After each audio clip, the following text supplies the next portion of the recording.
சென்னை காவேரி மருத்துவமனையில் சிகிச்சை பெற்று வரும் திமுக தலைவர் கருணாநிதியை இன்று பல்வேறு பிரமுகர்கள் சந்தித்து நலம் விசாரித்தனர். நுரையீரல் தொற்று காரணமாக திமுக தலைவர் கருணாநிதி கடந்த 15ஆம் தேதி சென்னை ஆழ்வார்பேட்டையில் உள்ள காவேரி மருத்துவமனையில் அனுமதிக்கப்பட்டார். அங்கு அவருக்கு தீவிர சிகிச்சை அளிக்கப்பட்டு வருகிறது. இந்த நிலையில் காங்கிரஸ் கமிட்டியின் மாநில தலைவர் எஸ். திருநாவுக்கரசர், கிறிஸ்தவ நல்லெண்ண இயக்க தலைவர் இனிகோ இருதயராஜ், பேராயர் சின்னப்பா உள்ளிட்டோர் காவேரி மருத்துவமனையில் கருணாநிதியின் உடல்நிலை குறித்து கேட்டறிந்தனர்.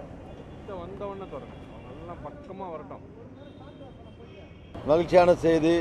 அருமையண்ணன் டாக்டர் கலைஞர் அவர்கள் உடல்நிலையிலே நல்ல முன்னேற்றம் ஏற்பட்டுள்ளது.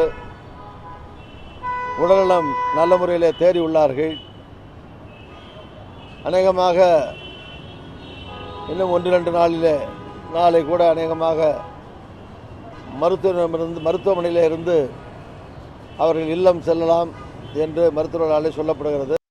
மிக மிக நல்ல முறையில் தேறி கொண்டு வருகிறார். தேறி விடுவார். நாளைக்கு வீடு திரும்புவதாகவும் எங்களுக்கு சொன்னார்கள்.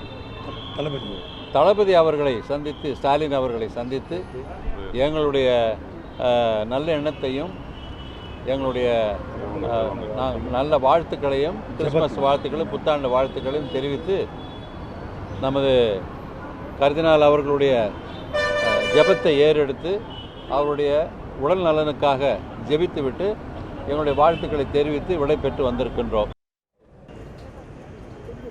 இதனிடையே செய்தியாளர்களிடம் பேசிய திமுக நாடாளுமன்ற உறுப்பினர் கனிமொழி, திமுக தலைவர் கருணாநிதி நாளை வீடு திரும்புவார் என தெரிவித்தார். தலைவர் கலைஞர் அவர்கள் உடல் நலம் தேறி வருகிறார்.